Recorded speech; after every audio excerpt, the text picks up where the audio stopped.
안녕하세요. 저는 얼마 전에 결혼식까지 했지만 시모의 이해할 수 없는 행동으로 인해 너무 큰 충격을 받아 남편과 혼인신고 서류에 도장도 찍기 전에 갈라서게 된 30대 초반 여자입니다. 제 인생이 한순간에 무너져 내릴 뻔했지만 조금도 고민하지 않고 최대한 빠른 결정을 내렸던 게 너무 잘한 선택이었다는 걸 지금도 확실하게 느끼고 있을 만큼 시모는 아직까지 정신을 차리지 못하고 있습니다. 그 사람과 결혼식을 올리기 전까지 시모의 행동을 심각하게 생각하지 않아서 평생을 함께 하기로 결정하게 되었지만 전혀 상상조차 할 수 없던 일들이 눈앞에 펼쳐지고 말았었죠. 그 사람과는 2년 정도 연애를 했었고 양가 집안의 결혼 허락까지 전부 다 받은 상태라 결혼식은 무난하게 할 수 있을 거라 생각했었어요. 하지만 결혼식 날짜가 가까워지면서 그 사람에게서 못 봤던 행동들이 눈에 들어오게 되었고 결혼을 하는 게 잘하는 건지 혼란스러울 정도로 저를 당황스럽게 만들었어요. 주말이었던 어느 날 극장에서 영화를 보고 나온 뒤 저녁을 먹으려고 하는데 예비 신랑은 잠깐 전화 좀 받겠다면서 조용한 곳에서 전화를 받기 시작했어요. 별 생각 없이 벤치에 앉아서 기다리고 있었는데 통화가 꽤 길어지고 있어서 누구와 통화를 하는지 몰랐던 저는 예비 신랑이 있는 곳으로 걸어갔죠. 얼굴 표정을 봤을 때 뭔가 심각해 보였어요. 그래서 방해하면 안 될 것 같아 다시 벤치로 돌아가려는데 예비 신랑의 한마디에 걸음이 멈췄고 무슨 대화를 하는지 엿들을 수밖에 없었습니다. 나는 영화만 보고 들어가려 했는데 그렇게 하면 안 된다고? 극장에서 팝콘을 너무 많이 먹어서 저녁 생각이 없다니까. 엄마는 내가 배탈 났으면 좋겠어. 어떻게 연애한 지 2년이나 지났는데도 그런 걸 해야 되는 거야? 오늘도 솔직히 나오고 싶지 않았는데 엄마가 하도 등 떠밀어서 나온 거잖아. 평일에 힘들게 일하고 주말에 좀 쉬고 싶었다니까. 은주는 지금 옆에 없어. 엄마랑 통화하는 거 별로 안 좋아할 수 있다며. 그래서 잠깐 자리를 옮겼지. 그래, 알았어. 간단하게라도 먹고 올 테니까 늦지 않게 들어갈게. 엄마가 시키는 대로 하고는 있지만 결혼식 끝나면 그때는 내가 하고 싶은 대로 하면서 살 거야. 저는 예비 신랑이 시모와 나눈 대화에 많이 당황스러웠었고 처음 보는 모습에 할 말을 잃었었죠. 저와 데이트하는 걸 좋아하는 줄 알았는데 어쩔 수 없이 등 떠밀려서 나온 것 같은 예비 신랑의 행동에 실망을 많이 했었고 제가 몰래 듣고 있었다는 걸 알지 못하던 예비 신랑은 저에게 따뜻한 미소와 함께 뭐가 먹고 싶은지 물어봤어요. 이미 기분이 상해버린 터라 저는 먼저 집에 들어가 보겠다면서 그냥 집으로 돌아가려 했었죠. 그 사람은 분위기를 파악했는지 제 팔을 붙잡으면서 무슨 이유 때문에 그러냐고 물어보길래 제가 알던 모습이 아닌 전혀 다른 이중적인 모습을 보게 된 터라 대화조차 나누고 싶지 않았습니다. 갑자기 왜 그러는 건데? 무슨 일 때문에 그러는 건지 알아야 보내주든지 할 거 아니야. 내가 너한테 실수라도 한 거야? 아니면 정말 무슨 일이 있어서 그래? 나랑 결혼하려는 이유가 뭐야? 그냥 어머님이 결혼하라고 하니까 어쩔 수 없이 등 떠밀려서 하는 거야? 어떻게 그런 말을 할 수가 있어? 나랑 영화 보고 같이 있는 시간이 지겨웠으면 그만 끝내면 되지. 왜 억지로 결혼까지 생각했던 건데? 그만 만나고 싶으면 처음부터 말을 하지 그랬어. 어디서부터 들었는지는 모르겠지만 엄마한테 전화가 와서 내가 지금 몸이 힘들다고 얘기했던 것뿐이야. 요즘 야근을 너무 많이 하다 보니까 집에서 쉬고 싶다는 생각이 머릿속에서 떠나질 않더라고. 하지만 나는 은주 너를 사랑하니까 오늘 하루 같이 있어줬잖아. 너한테 마음이 없으면 이렇게까지 했겠어?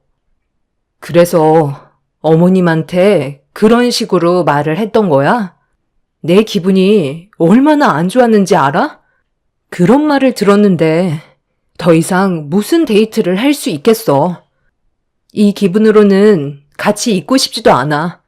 나는 오늘 부산에 출장 갔다가 서울로 올라온 거 잊었어? 서로 똑같이 힘든 상황이면 좋게 대화로 풀어나가던가 아니면 남은 시간 최대한 좋게 웃으면서 보내면 되는 거지. 꼭 그런 식으로 뒤에서 말을 했어야 돼? 어떤 마음인지 충분히 알았으니까 먼저 들어가 볼게. 예비 신랑은 저에게 미안하다면서 기분이 상했다면 좋게 풀자고 했지만 그 사람의 얼굴 표정과 말투에서 저와 함께 있는 시간들이 전부 가식적이고 거짓된 행동들이었다는 거에 너무 큰 실망을 하고 말았었죠.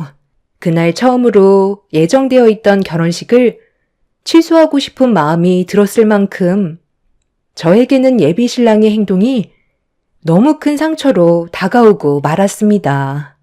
그렇게 저희 둘은 각자의 집으로 돌아갔고 상처를 너무 크게 받아서 그런지 집에 들어오자마자 눈물을 쏟아내고 말았습니다. 그리고 잠시 뒤 시모가 좀 전의 상황에 대해 들으셨는지 저에게 전화를 했어요. 받고 싶지 않았지만 전화를 무시하는 건 예의가 아닌 것 같아 최대한 감정을 진정시키고 시모의 전화를 받게 되었죠. 어느 정도 예상은 했었지만 저를 달래주기 위한 말들이었고 이미 상처를 받은 저는 쉽게 마음이 열리지 않았습니다. 살다 보면 이런 사소한 일들은 수백 번이 아니라 수천 번은 된다. 서로 잠깐 오해가 생긴 것 같아서 내가 직접 전화한 거니까 서로 최대한 좋게 풀어가는 게 어떻겠니? 세아가 입장에서는 당연히 서운할 수 있지. 내 아들이 요즘 정말 많이 힘들었나 보더라고. 너도 알겠지만 쉬지 않고 계속해서 야근을 했었잖아. 아무래도 체력이 다 떨어졌는지 집에서 쉬고 싶다는 말을 하길래 내가 나간 김에 세아가 너랑 저녁까지 먹고 들어오라고 했었다. 여태까지 내 아들이 세아가한테 많은 걸 맞춰줬었잖아. 그리고 그 기간 동안 단 한 번이라도 불평불만 가진 적이 있었어? 한 번도 없었지? 그러니까 오늘 있었던 일은 그만 잊어버리고 서로 최대한 빨리 푸는 게 좋지 않겠니? 이제 곧 결혼식인데 이 문제 가지고 모든 걸 엎을 수는 없잖아. 일단 오늘은 푹 쉬고 내일 잠깐 얼굴 좀 보자. 시모는 저와 예비 신랑이 최대한 빠른 시일 내에 서로가 좋게 풀어가길 원하고 있었어요. 그렇게 시모와 한참 동화를 끝낸 뒤 자리에 누워 좀 전의 상황을 다시 되돌려 떠올려 봤는데 그때 처음 봤던 그 사람의 모습은 좀처럼 머릿속에서 지워지지 않았어요. 그리고 다음날 아침 일찍 예비 신랑한테 전화가 왔어요. 자고 일어나니 전날에 받았던 상처와 제 감정이 어느 정도 가라앉았는지 침착하게 대화를 이어나갈 수 있었고 그날 저녁 저희는 다시 마주하게 되었죠. 예비 신랑은 전날에 있었던 일들 때문에 상당히 조심스러운 모습을 보여주면서 제 눈치만 살피고 있었어요. 어떻게 해서든지 상처받은 제 마음을 풀어주려고 노력을 했었죠. 그렇게 자신의 잘못을 인정하고 되돌리려는 모습에 제 기분은 조금씩 풀리게 되었고, 예비신랑도 불완전한 사람인지라 한 번의 실수는 용납할 수 있었습니다.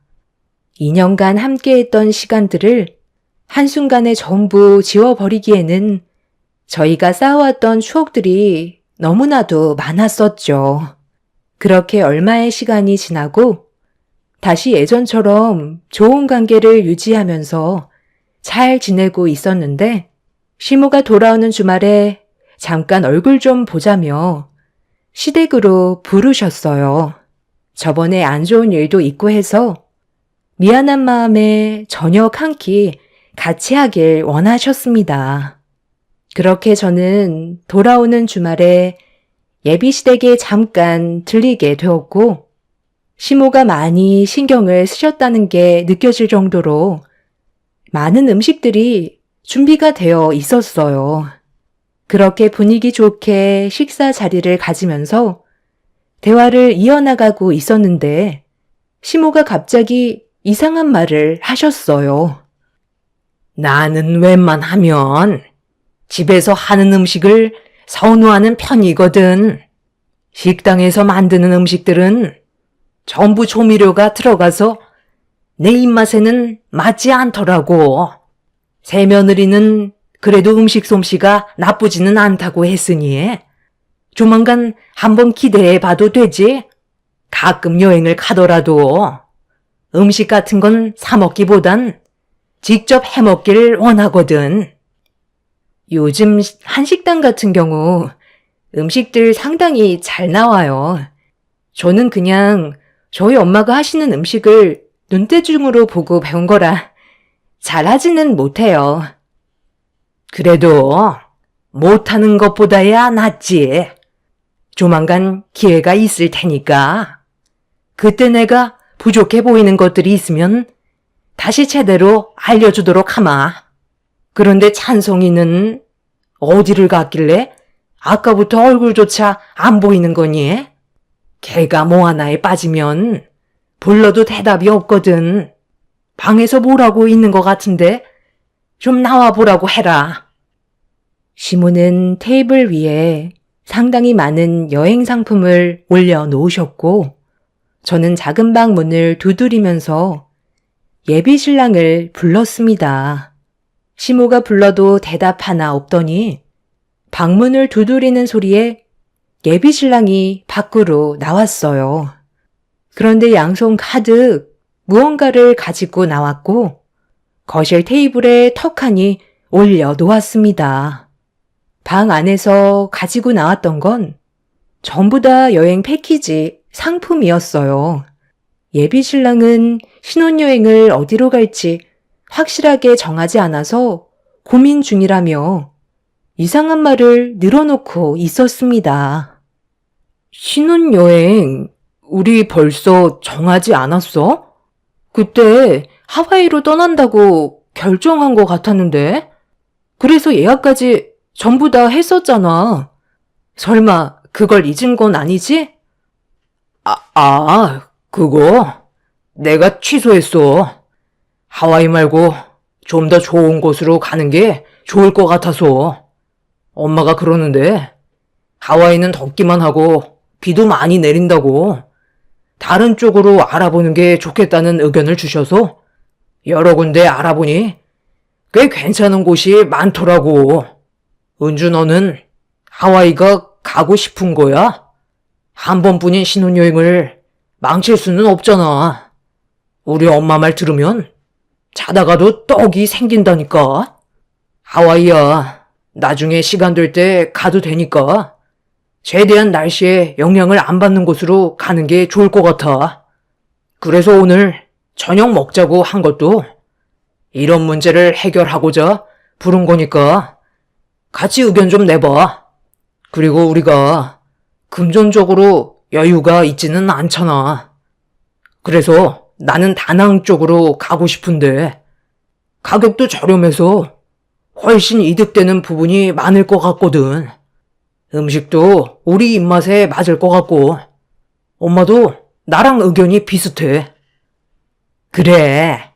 나도 해외여행은 몇 번 안 가봤는데 그쪽이 나랑은 취향이 맞더라고.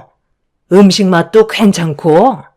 그래서 너희들도 무리 없이 갈 것 같아서 내가 추천했다. 네? 저는 신혼여행을 하와이로 가게 될 줄 알고 벌써 준비가 다 끝났는데요. 저한테는 한마디 상의도 없이 예약을 취소했다고 해서 지금 너무 당황스러워요. 무슨 생각하는지 알겠는데, 이게 당신 혼자만 걸려있는 문제가 아니라서 그래. 한번 결정해서 요금을 전부 다 지불하면 그땐 되돌릴 수 없는 거잖아. 우리가 경제적으로 여유가 많이 모자란 것도 아니고 하와이로 신혼여행을 가는 게 부담될 정도는 아닌데 갑자기 바꾼 이유가 어머니께서 추천해서 바꾼 거야? 그렇긴 한데, 은주 너의 의견도 들어봐야 되잖아.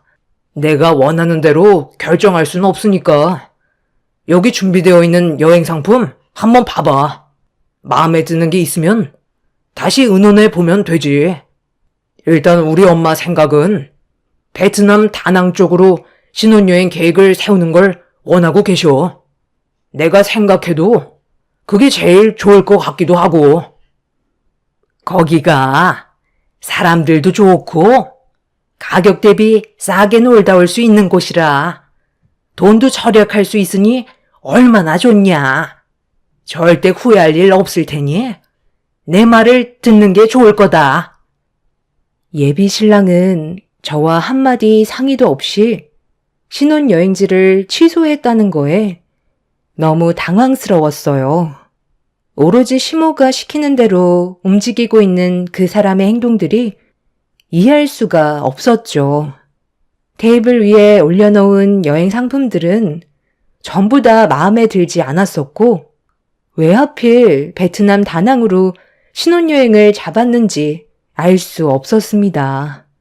금전적으로 여유가 없다면 말을 안 하겠지만 충분한 자금이 있는데도 계속해서 잠깐 다녀오는 여행인데 너무 비싼 거 아니냐고 하와이는 가고 싶지 않다는 의견을 강하게 내비쳤어요.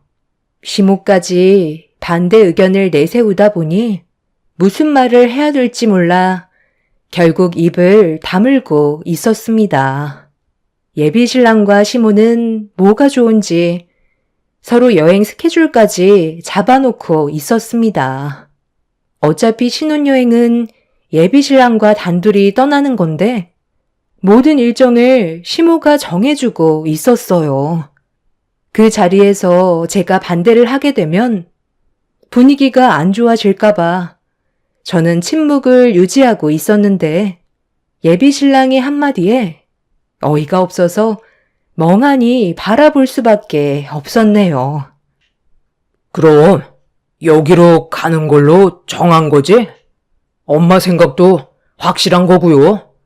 은주 너도 아무 말 하지 않는 걸로 봐선 그게 불만 같은 건 없는 것 같은데. 나한테 말할 기회를 주기라도 했어? 아까부터 어머님이랑 둘이서만 대화를 주고받고 있었잖아. 나랑 같이 신혼여행 가는 거지. 어머님이 같이 가는 건 아니잖아? 아이, 그렇긴 한데 우리 엄마 의견도 중요하니까. 해외여행 잘못 다녀오면 돈만 날리고 후회만 하게 되잖아. 그래서 좀 더 신중하게 결정하려고 했던 것뿐이야. 그래.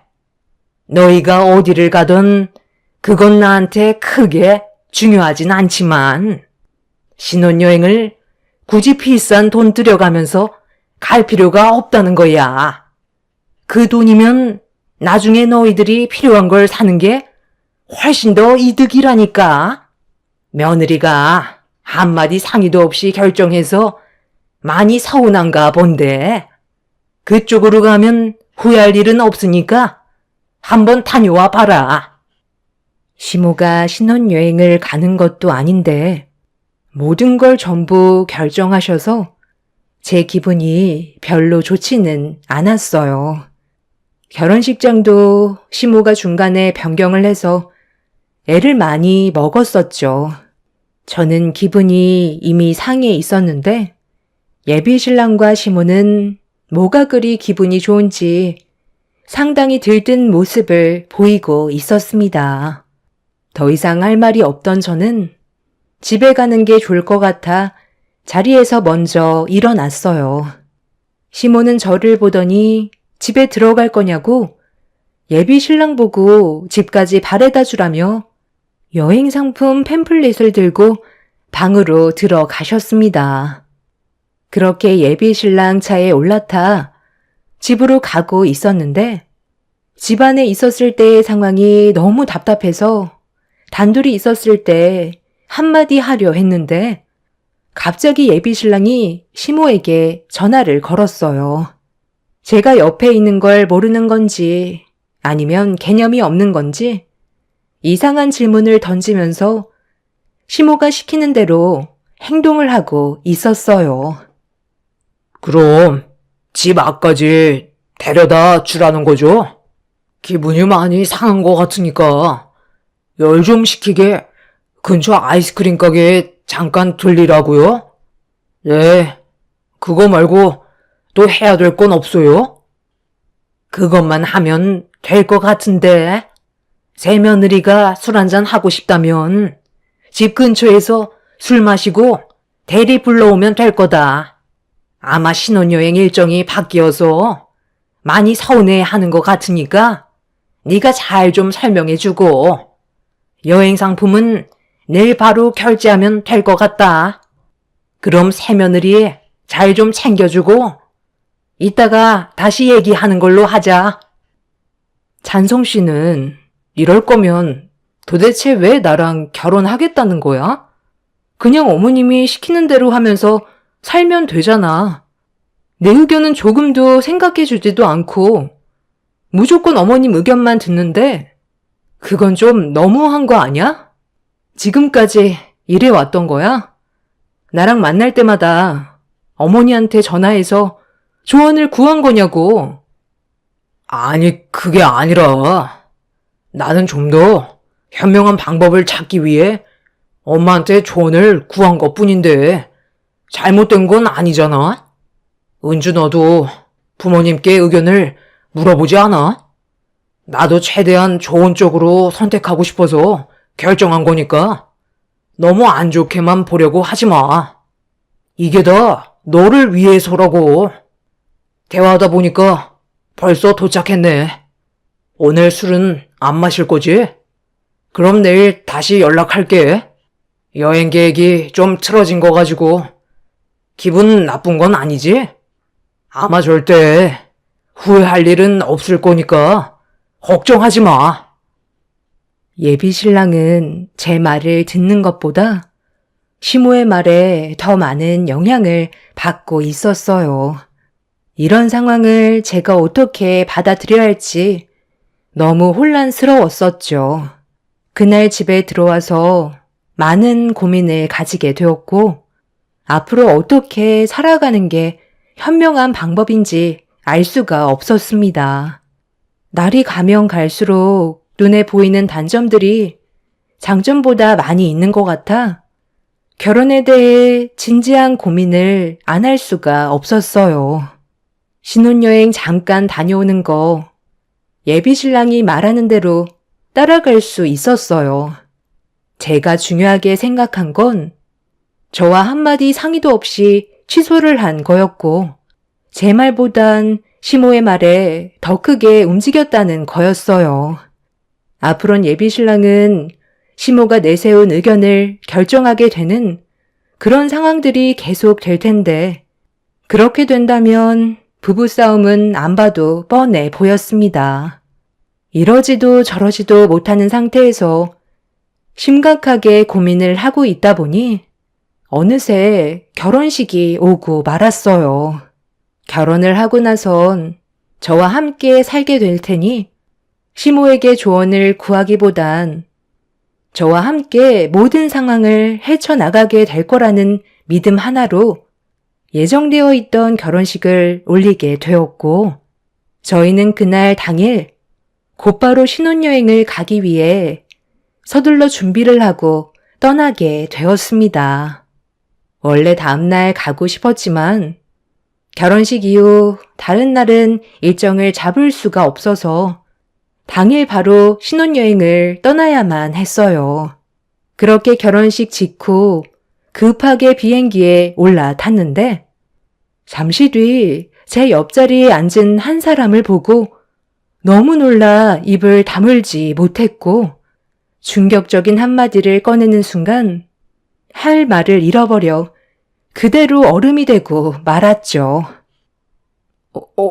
어머님, 여긴 어쩐 일이세요? 설마 오늘 저희 신혼여행 같이 따라가시는 거예요? 그게 아니면 이 비행기에 올라타실 이유가 전혀 없잖아요.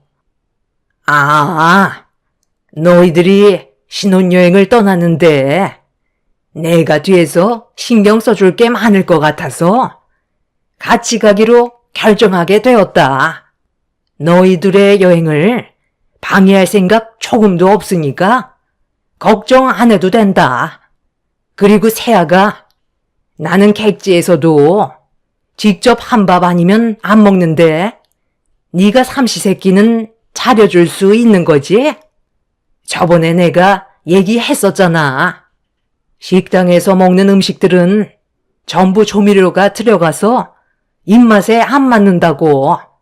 그런데 우리가 가는 여행지에 있는 음식들은 내 입맛에 맞더라니까. 몇 년 전에 한번 가봤는데 너무 만족해서 내 아들과 이번에 다시 한번 가보기로 결정하게 된 거거든. 너도 아마 좋은 추억 만들 수 있을 거다. 우리 아들도 요즘에 끼니를 자주 챙겨 먹지 못해서 많이 걱정했는데 이번에 가서 몸보신 좀 시켜줘야 되겠다. 나랑 같이 가는 게 싫은 건 아니지? 갑자기 표정이 어두워졌네. 엄마, 자리 잘 잡으셨죠? 그런데 아빠는 왜 아직 안 오시는 거예요? 이러다 비행기 출발하겠어요.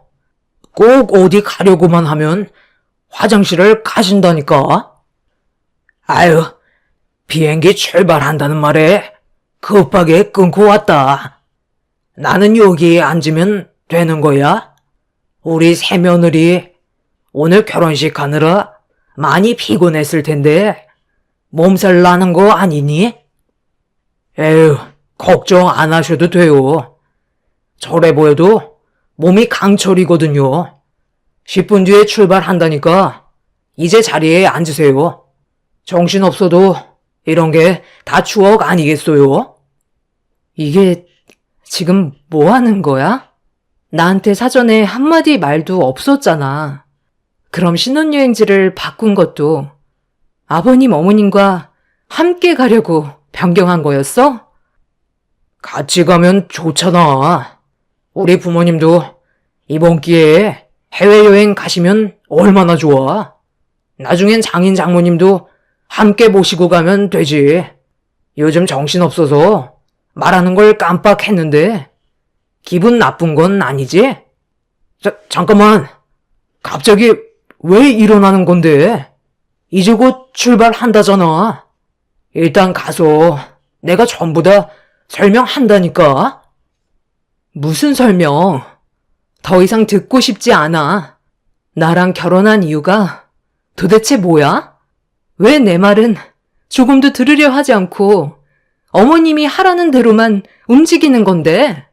하와이로 신혼여행 잡으면 비싼데 베트남 다낭으로 잡으면 시부모님도 함께 갈 수 있으니까 변경한 거잖아. 그렇게 가족들과 여행 가고 싶으면 혼자 다녀와. 나는 신혼여행 가서까지 눈치 보면서 수발 들고 싶지 않거든. 어머님이 나한테 뭐라고 하셨는지 알아? 객지에서도 직접 한 밥 아니면 드시지 않겠다는 거야. 내가 거기까지 가서 음식을 해야 되겠어? 나랑 조금도 상의하지 않은 이런 계획에 함께 할 수 없으니까 먼저 일어날게. 오늘 이 시간 이후로 우리 둘의 관계는 끝이야.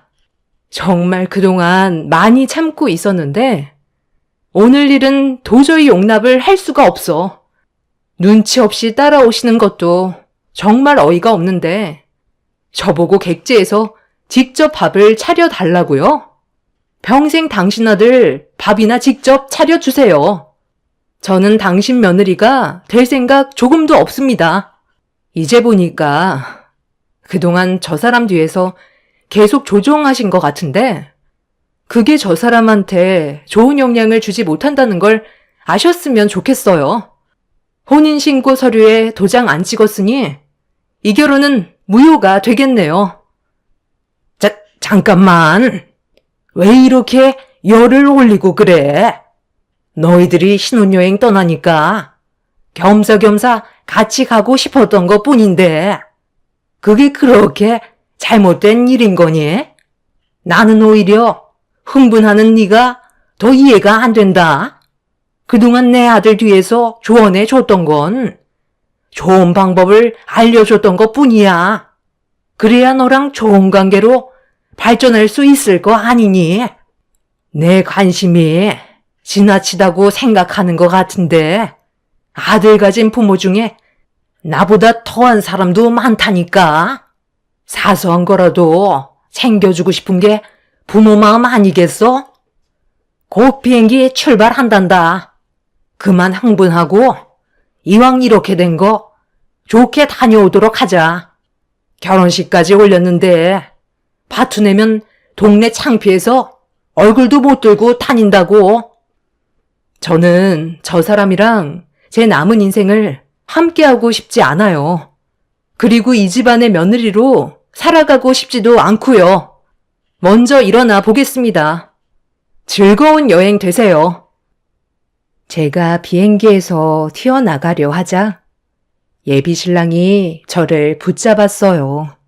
그리곤 갑자기 화를 내면서 왜 상황을 악화시키냐고 오히려 더 큰 목소리로 열을 올리고 있었습니다.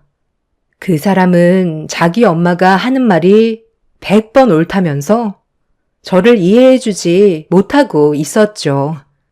완전 마마보이였던 예비 신랑은 자기 엄마가 없으면 아무것도 할 수가 없다며 신혼집에도 함께 살길 계획하고 있다는 것까지 전부 다 털어놓고 있었어요. 자기 엄마가 한 밥을 꼭 먹어야 마음이 편하다면서 음식 준비를 하지 않아도 되는 제가 얼마나 편하겠냐고 어이없는 말까지 늘어놓길래 그 자리에서 뺨에 손을 올려 버렸습니다. 더는 대화 자체가 이어지지 않았어요. 결국 저는 비행기에서 빠져나오게 되었고 예비 신랑 식구들은 그대로 해외여행을 떠나게 되었어요. 저는 그래도 뛰쳐나올 줄 알았는데 돈이 아깝다고 생각했는지 여행을 떠나버린 그 사람들의 행동에 할 말을 잃었었죠. 이런 상황을 저희 부모님께서도 알게 되시고 많이 당황스러우셨는지 그 사람들이 해외여행을 마친 뒤 다시 돌아왔을 때 원인 제공으로 피해를 본 부분에 대해 위자료 청구 소송을 진행했어요. 법정에서는 저에게 손을 들어 주었고 결혼식 문제로 손해를 본 거에 대해 위자료를 받아낼 수 있었습니다. 그렇게 저는 그 사람과 제대로 된 결혼 생활을 단 하루도 보낸 적 없이 서로 등을 돌리게 되었죠. 지금 생각해보면 정말 잘한 선택 같아요. 만약 결단력 있게 행동하지 않고 시모에게 끌려 다녔었다면 제 인생의 앞날은 정말 힘들었겠죠. 그 사람은 제가 너무 예민한 거라는데 여러분들 생각은 어떠신가요? 제가 그분들과 함께 신혼여행을 떠났어야 했나요? 퍽 하면 자기 엄마한테 전화해서 도움을 요청하는 그런 사람을 남편으로 받아들여야만 했었나요? 저를 이해하지 못하는 그 사람과 도장 찍기 전에 헤어진 걸 다행이라고 생각하려고요. 앞으로 남은 제 삶에 더 좋은 날이 오길 간절히 바랄 뿐입니다. 제 사연 들어주신 분들 감사합니다. 안녕하세요. 저는 경기도 성남에 살고 있는 30대 후반 여자입니다. 남편과 이혼을 한 지도 벌써 3년의 시간이 지났는데 사연을 신청하게 된 이유는 그 집안 사람들과 최근에 엮이게 되는 일이 있었거든요. 2번 다시 만나고 싶지 않았던 사람들을 또다시 마주했을 때는 기분이 정말 좋지 않았었죠. 3년 전에는 남편 때문에 이혼을 했었는데 이번에는 전 형님 때문에 또 다른 사건이 펼쳐지게 되었습니다. 일단 3년 전으로 거슬러 올라가 제가 왜 이혼을 하게 됐는지부터 설명을 드려야 이야기가 시작이 될 것 같아요. 그때 당시 남편의 직업은 건설 현장을 돌아다니면서 전기 일을 했었는데 20명 정도 되는 팀원들을 꾸리고 다니면서 전국적으로 일을 하고 있었어요. 그리고 저는 부모님께서 한식 식당을 운영하셔서 밑에서 일을 배우고 있었죠. 남편을 처음 만난 건 저희 부모님 식당에서였어요. 그때 당시 한창 바쁠 점심시간이었는데 갑자기 전기가 전체적으로 차단이 되어버려서 정전인 줄 알았는데 저희 식당만 전원이 내려가고 다른 건물들은 멀쩡해서 많이 당황했던 적이 있었어요. 전체적으로 전원이 떨어졌던 건 처음이라 어떻게 해야 할지 몰라 발만 구르고 있었는데 그때 식사를 하고 있었던 한 사람이 저에게 다가왔었고 도움을 주겠다는 말과 함께 전기실이 어디 있냐고 물어보길래 아빠에게 여쭤본 뒤에 전기실로 처음 본 사람을 안내해 준 적이 있었어요. 그때가 남편과 첫 만남이었고 연인 사이로까지 이어질 수 있었죠. 저희 식당에 문제가 생겼던 건 전기를 사용하는 양에 비해 차단기 용량이 현저히 떨어져서 과부하가 걸렸다고 메인 차단기를 더 큰 용량으로 교체하면 더 이상 문제는 없을 거라고 침착하게 설명을 해줬었어요. 그리고 잠시 뒤 함께 식사를 하고 있던 동료 직원에게 연락을 취해 차단기 하나를 구해오라면서 상황 설명을 해주고 있었죠. 그렇게 빠른 시간 안에 처리가 끝나 큰 피해를 면할 수 있었고 그때 저희 부모님께서는 감사한 마음에 음식을 무료로 제공을 해 주셨었죠. 알고 보니 그날은 직원들과 함께 회식을 나온 거였고 저희 동네 근처에서 한동안 머물다가 또 다른 지역으로 옮길 예정이었었죠. 남편은 저희 식당에 자주 왔었어요. 알고 보니 현장이 가까웠었고 부모님께서 만드시는 음식이 그 사람의 입맛에 맞았는지 얼굴 보는 일이 자주 생기게 되었죠. 첫 만남이 너무 강렬했던 건지 자주 눈을 마주치게 되었고 저에게 미소를 보이는 모습이 싫지는 않았습니다. 그렇게 몇 달 동안 부모님 식당을 고정으로 이용하던 그 사람과 가까워지게 되었고 몇 번 만나다 보니 괜찮은 사람인 것 같아 결혼까지 생각을 하게 되었죠. 부모님께서도 첫 만남 때 이미 좋은 인상으로 각인이 되어 버렸고 꽤 오랜 시간 식당에 방문을 했던 그 사람을 유심히 지켜보고 계셨는지 조심스럽게 여쭤봤던 결혼은 긍정적인 답변으로 돌아오게 되었습니다. 제가 제일 마음에 걸렸던 건 그 사람이 전국을 돌아다니면서 일을 해야 된다는 게 조금 마음에 걸렸었어요. 그래도 주말에는 항상 얼굴을 볼 수 있다는 말에 안심은 되었었지만 주말에만 시간을 낼 수밖에 없는 그런 환경이 걸림돌이 될 것 같아 고민이 많았었어요. 그래도 그 사람을 사랑하게 됐고 앞으로의 인생 또한 믿고 의지할 수 있을 것 같아 끝내 결혼을 결심하게 되었죠. 그렇게 저와 그 사람은 일사천리로 부부관계로 이어졌고 행복한 결혼 생활을 유지해 오면서 좋은 시간을 보내고 있었어요. 하지만 남편은 전혀 상상조차 하지 못했던 일들을 숨기고 있었고 이중적인 모습을 보게 됐을 때 엄청난 배신으로 제 마음을 찢어 놓았습니다. 남편은 짧게는 3개월, 길게는 6개월 이상의 현장들을 팀원들과 함께 이동하며 일을 했었는데 주말에만 얼굴을 볼 수 있다는 게 시간이 지날수록 큰 단점으로 찾아왔어요.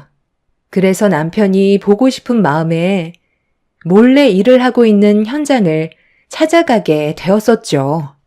그때까지만 해도 여행하는 느낌으로 출발했었는데 저녁 늦게 도착한 저는 남편이 지내고 있는 숙소 쪽으로 걸어가면서 전화를 걸려고 핸드폰을 꺼내던 그 순간 눈앞에 펼쳐진 충격적인 광경에 너무 놀라 급하게 몸을 숨긴 뒤 남편의 모습을 몰래 지켜볼 수밖에 없었습니다. 남편 옆에 처음 보는 여자가 찰싹 붙어서는 어디론가 같이 걸어가고 있었어요.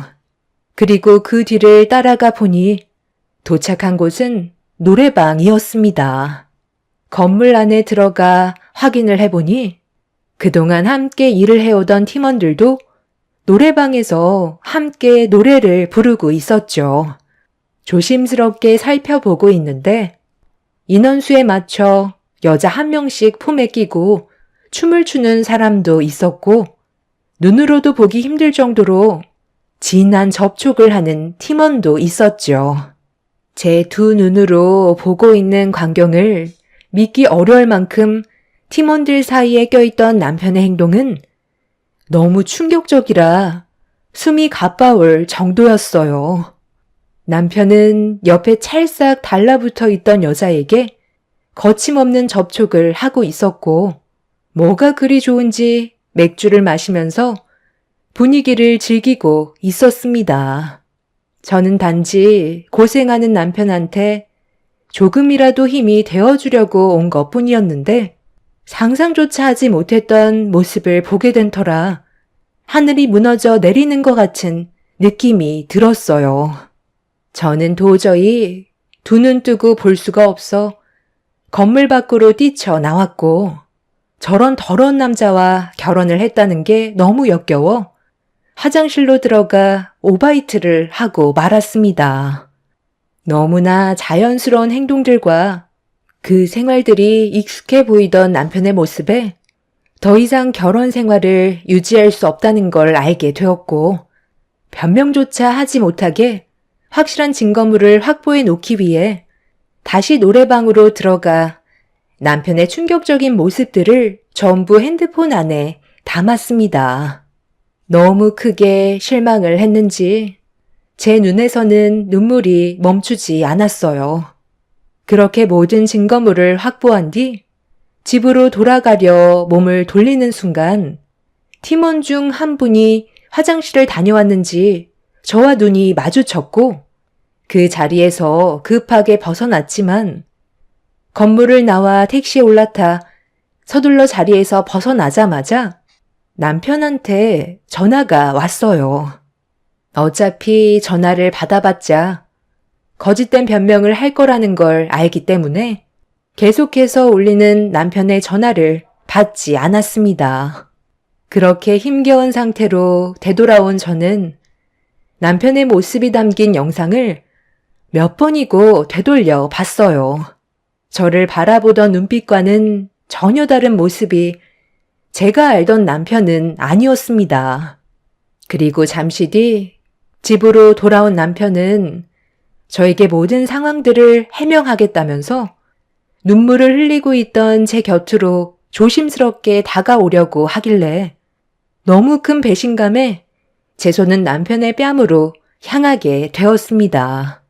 제 앞에서 무릎을 꿇고 한 번만 용서해달라는 모습이 가식처럼 보였죠.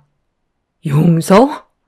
내가 지금 두 눈으로 당신의 이중적인 모습을 전부 다 목격했는데 지금 나한테 용서를 해달라는 말이 나와? 원래 그런 사람이었던 거지? 전국을 돌아다니면서 팀원들과 술 먹고 노래방 가면 여자들 불러서 노는 게 일상이었던 거잖아. 내 두 눈으로 목격한 이상 더는 당신과 같이 못 살아. 그건 그냥 내 팀원들 사기 좀 올려주려고 했던 것뿐이야. 정기일이 얼마나 고된지 당신도 잘 알고 있잖아. 그래서 스트레스 좀 풀라고 여자 좀 불렀어. 당신이 이런 일을 처음 겪어봐서 많이 당황스러운 건 알겠는데 사회생활 하다 보면 이런 건 아무것도 아니야. 내가 팀장이면 팀원들 관리를 해줘야 하잖아. 그래서 내 돈 들여가면서 팀원들 스트레스 풀게 해주는 건데 나는 그 자리에서 목석처럼 앉아 있을 수는 없는 거고 분위기도 좀 맞춰줘야 하니까 함께 했던 것 뿐이야. 아주 잠깐 몇 시간만 즐기는 자리인 것 뿐이라 너무 심각하게 생각하지 않아도 된다니까. 나는 오직 당신 하나뿐이고 일로 우리 관계가 멈춰지는 건 싫다고. 그럼 처음부터 잘하지 그랬어. 꼭 그런 식으로 놀아야만 스트레스를 푸는 거야? 나랑 만나기 전부터 그래 왔다는 건데 내가 몰랐으면 계속 이런 식으로 살고 있었을 거 아니야. 그리고 당신 팀원분들 중에 결혼하고 아이까지 가진 분들도 있지 않아? 그분들 와이프는 자기 남편이 노래방에서 여자 끼고 놀면서 여기저기 접촉하는 거 알고 있대? 내가 직접 연락처 알아내서 물어볼까? 총각이면 몰라. 이미 결혼을 했고 아이까지 있으면 그런 자리는 알아서 피해야 되는 게 맞는 건데 어떻게 총각들과 똑같이 놀 수가 있어? 우리 사이에 아이가 없다는 게 정말 다행이지. 이 사실을 모르고 임신을 했다면 그 아이는 얼마나 불행했겠어? 당신이 너무 순수해서 지금의 상황을 받아들이기가 힘든 것 같은데 남자들 사회생활 하다 보면 이 정도는 별것도 아니라니까. 비즈니스잖아. 지금 너무 놀라서 그런 것 같은데 내가 이렇게 해야 팀원들 부리는데도 어렵지 않다고. 원래 돈 버는 게 쉬운 게 아니잖아. 투자라고 생각하면 된다니까. 당신을 이해해 줄 수 있는 사람을 만나는 게 좋겠어. 나는 100번, 1000번 생각해봐도 당신의 행동을 이해할 수가 없거든. 팀원들을 위해서 어쩔 수 없이 했다고? 그 사람들 중에 제일 즐기고 있던 건 당신 아니야? 눈빛 자체가 달랐는데 어디서 아니라고 계속 거짓말을 하는 거야? 더는 대화하고 싶지 않으니까 당장 나가. 그럼 내가 돈 내는데 그냥 지켜보기만 하라는 거야? 나도 스트레스는 풀어야 할 거 아니야? 이게 다 업무의 연장선이고 사람들 관리하려면 어쩔 수 없는 거라고. 제가 이해를 해주지 않자 남편은 오히려 목소리를 높여 저에게 화를 냈어요. 그 모습을 보고 있던 저는 어이가 없어서 더는 대화조차 섞고 싶지 않아 짐을 챙겼고 남편은 그런 저를 진정시키려 애를 썼지만 강하게 뿌리친 뒤 집 밖을 뛰쳐나오게 되었죠. 남편의 이중적인 모습에 양가 집안은 난리가 났고 부모님께서는 많이 실망하셨는지 저희 집에 찾아온 남편을 만나주지 않으셨습니다. 그렇게 며칠 동안 남편은 저와 이혼할 수 없다며 한 번만 용서해달라고 애원을 했고 저는 그런 남편을 받아들이기가 너무 힘이 들어 이혼을 결정하고 있었죠. 그리고 시부모님께선 상황이 점점 더 심각해지자 저와 대화를 원하셨어요. 네가 내 아들한테 많이 실망을 했겠지만 그래도 한 번의 실수는 봐줄 수 있는 거 아니니? 너를 진심으로 사랑하고 있다는 건 변함이 없는 거잖아. 남자들이 바깥 생활을 하다 보면 그럴 수 있는 거지. 그것 가지고 너무 일을 크게 만드는 것 같아. 나도 좀 불편하구나. 네가 연락 한 통 없이 불쑥 찾아갔었다며. 그렇게만 하지 않았어도 너희들 사이는 지금도 깨가 쏟아졌을 텐데 왜 쓸데없는 짓을 저질러서 이런 일을 만드는 거니? 남자들이 하는 일에는 참견하는 게 아니란다. 제가 이 사람과 이혼한다고 했을 때 어머님께서 탐탁치 않아 하시는 것 같아 증거물을 좀 가져왔는데요. 괜찮으시다면 한번 보시겠어요? 제가 왜 이렇게까지 하는지 영상을 보시면 더는 아무 말도 하지 못하실 텐데요. 노래방에서 있었던 일들, 그건 아무것도 아니었어요. 제가 어떻게 이 사람을 따라가게 됐는지 아세요? 처음에는 처음 본 여자와 찰싹 붙어서 걸어가는 모습만 봐서 너무 충격을 받아 그 뒤만 따라갔었거든요. 그런데 노래방에서 충격적인 모습을 보고 건물 밖으로 튀어나와 집으로 돌아가려는 길에 보니까 남편이 왜 그 여자와 단둘이 걸어가고 있었는지 그게 의심스럽더라고요. 그런데 노래방 건물 앞에 몇 개 호텔이 있던 게 기억이 나서 설마 하는 마음에 다음날 이 사람을 목격했을 때의 시간을 기준으로 몇 군데의 호텔에 들어가 관계자분께 부탁을 해서 CCTV를 확인해 봤거든요.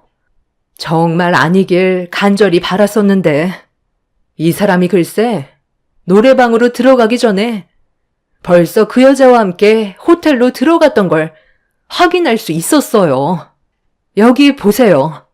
누가 봐도 이 사람이라는 걸 딱 알아볼 수 있겠죠? 제가 이 영상을 봤을 때 기분이 어땠을 것 같아요? 노래방에서 여자 끼고 놀았던 건 아무것도 아니었다고요.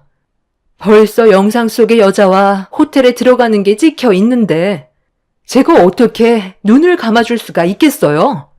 직업상 전국으로 돌아다니면서 일을 하는 사람인데 이런 적이 한두 번 있었겠어요? 제가 봤을 때 옮겨 다닐 때마다 이런 식으로 생활했을 것 같은데요.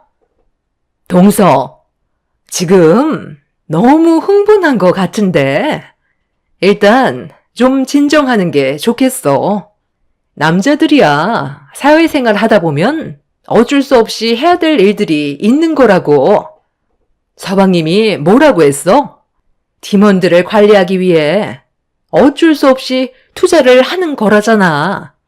당근을 줘야 채찍을 휘두를 거 아니야. 그런데 정작 서방님이 받는 스트레스는 누가 풀어줄 수 있겠어? 리더라고 모든 걸 속으로만 삭히고 모든 짐을 짊어질 수는 없는 거거든. 서방님도 사람이야. 똑같이 힘든 입장이라고. 남들이 즐겁게 놀고 있는데 서방님은 안 놀고 싶었겠어? 동서가 두 눈으로 안 봐도 될 일을 연락도 없이 몰래 가는 바람에 보게 된 거잖아. 그래서 지금의 사태가 벌어진 거고. 그러니까 동서한테도 잘못이 없다곤 할 수 없는 거야.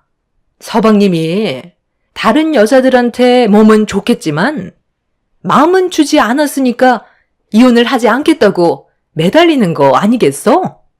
우리 더는 일을 시끄럽게 만들지 말자. 동서도 지금까지 살아오면서 흠집 하나 없는 건 아니잖아. 남자들은 다 그래. 원래 우리 그이도 지금 해외 출장 떠난 지 6개월 정도 됐는데 거기에서 누굴 만나는지 나도 그건 알 수 없잖아. 그냥 믿고 기다리고 있는 것뿐이라고.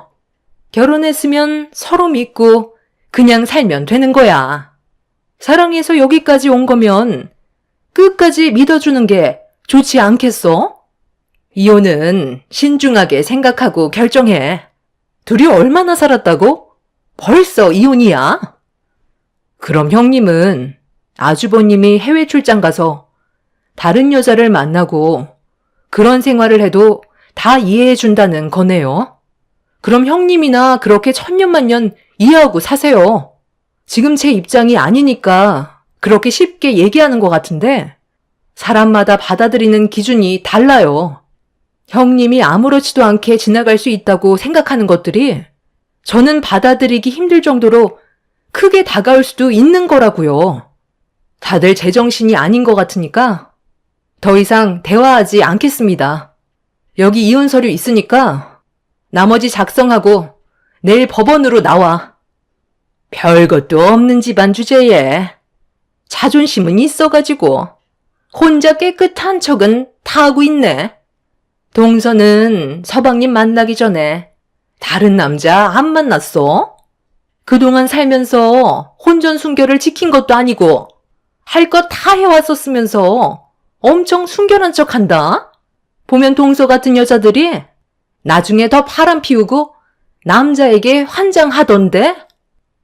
시모도 대화 자체가 통하지 않았지만 형님은 상상 이상의 성격을 보여주고 있었어요. 더는 상대할 가치가 없어 보여 남편한테 이혼 서류를 던져준 뒤 시댁에서 나오게 되었고 저희 부부는 결혼한 지 1년 만에 각자의 길을 걸어가게 되었습니다. 정신적인 피해 보상과 어느 정도의 위자료를 받고 끝내긴 했었지만 저는 남편한테 진심으로 사과를 받고 싶었어요. 하지만 남편은 저와 이혼을 하게 되면서 온갖 욕설과 입에 담지 못할 말들을 퍼부으면서 저에게 끝까지 상처를 주었었죠. 그렇게 저희 둘은 좋지 않은 마무리를 하게 되었고 저는 부모님 식당에서 일을 하면서 다시 일상으로 돌아갔었죠. 정신없이 살다 보니 어느새 3년의 시간이 흘러버렸고 그동안 전 시댁 식구들과 마주친 적은 단 한 번도 없었어요. 과거의 아픈 기억들이 잊혀갈 때쯤 어느 날 제 눈앞에 반갑지 않은 한 사람과 마주하게 되었습니다.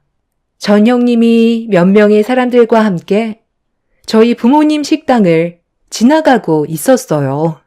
저는 그때 미화복을 입고 식당 주변을 청소하고 있던 터라 꼴이 말이 아니었었죠. 항상 식당 주변을 깨끗하게 유지해야 오시는 손님들께 좋은 인상을 줄 수 있기 때문에 식당 주변 청소는 한가해질 때면 습관처럼 해오던 일이었어요.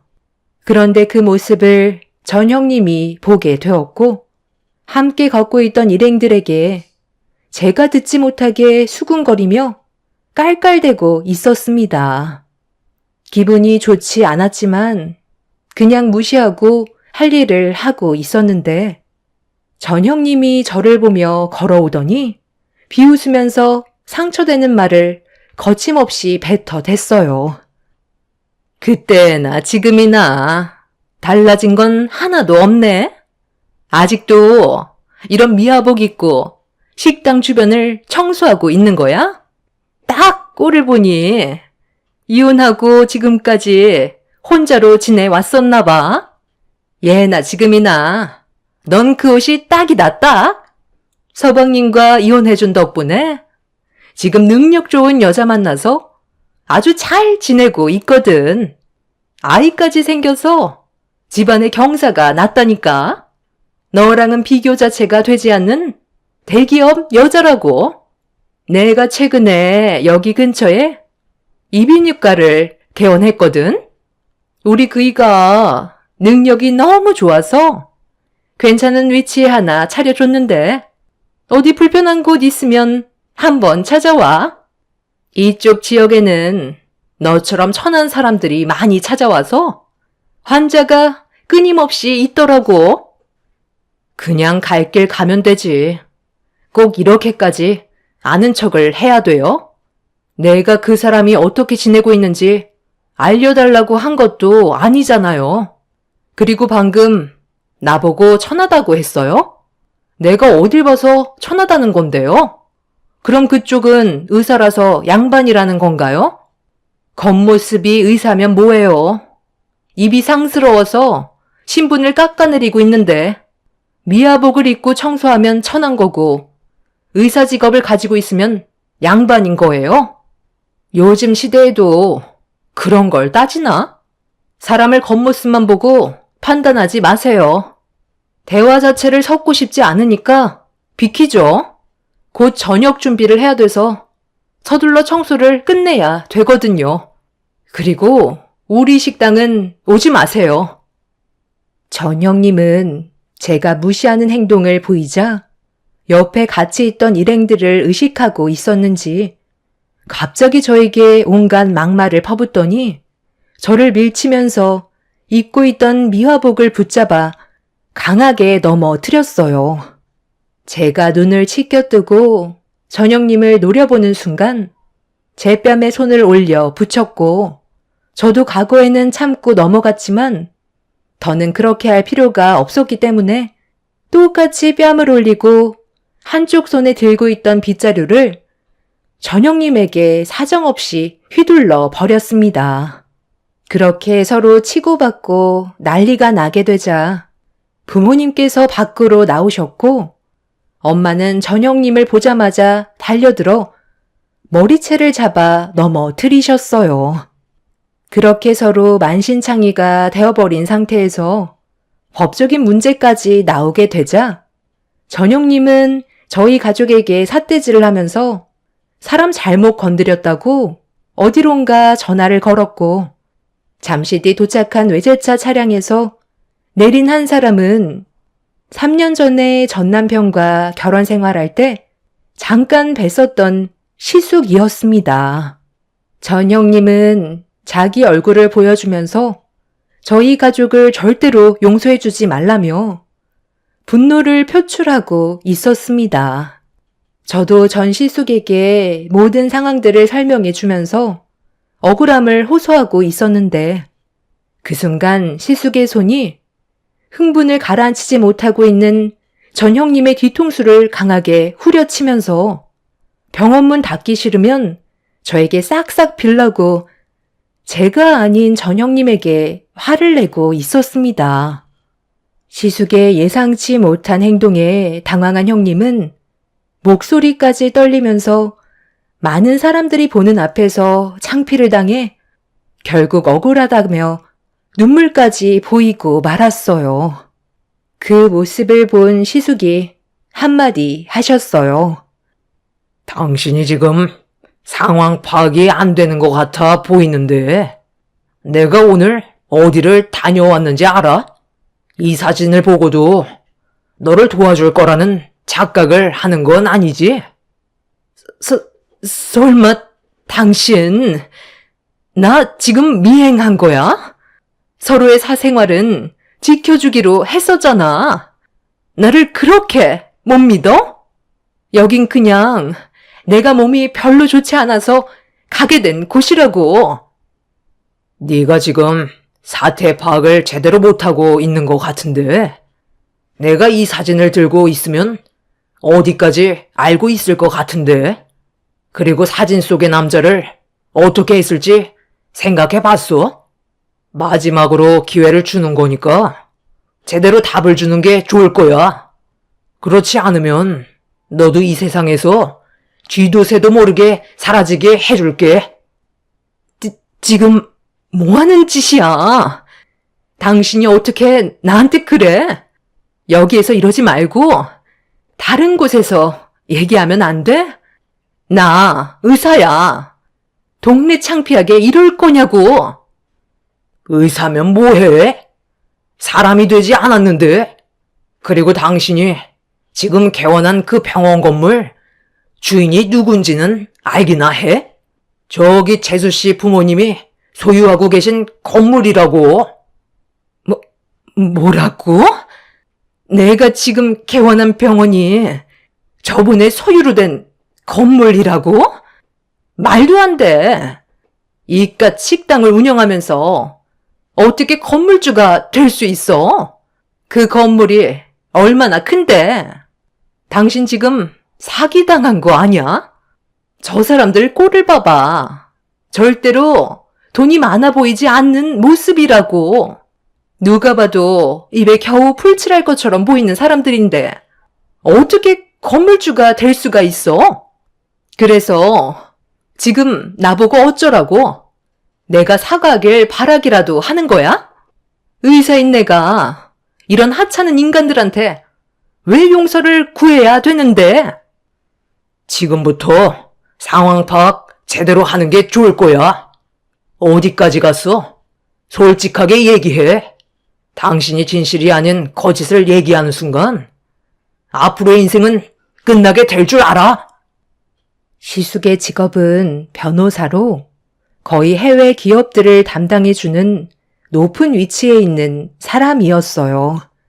시부모님과 한번 틀어지고 나서 형님만 시댁에 왕래를 하고 시숙은 아예 시댁에 오지도 않았었죠.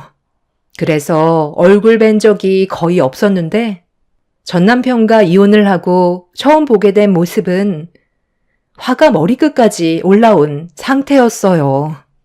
알고 보니 전 형님이 시숙 몰래 다른 남자를 만나고 있었고 여성 전용 마사지를 받는 곳이라고 변명을 했었지만 그곳은 상당히 질이 좋지 않은 곳이었어요. 그런데 문제는 젊은 남자와 계속 만남을 가지다가 임신을 해서 그 남자와 함께 산부인과를 들어가게 되었고 변호사인 시숙이 전부터 어느 정도 눈치를 채고 있었는지 뒷조사를 하다가 모든 사실을 알게 된 거였죠. 과거에 저한테 사회생활 하다 보면 그럴 수 있다고 말을 했던 전 형님이 왜 그런 말을 했는지 확실하게 알 수 있었습니다. 본인이 그런 삶을 살아와서 전 남편을 이해했던 거였죠. 그리고 이건 저도 모르고 있던 사실이었는데 아빠는 시숙을 결혼식 날 때 아주 잠깐 인사만 하게 된 터라 얼굴을 자세하게 기억을 하지 못하고 있는 상태였었죠. 시숙도 그건 마찬가지였고 형님과 제가 싸우는 모습을 보다가 저희 뒤에 계신 부모님을 보고 알게 된 거였습니다. 아빠는 계약 기간까지만 병원을 운영하고 그 이후로는 계약을 하지 않겠다면서 등을 돌려 버리셨어요.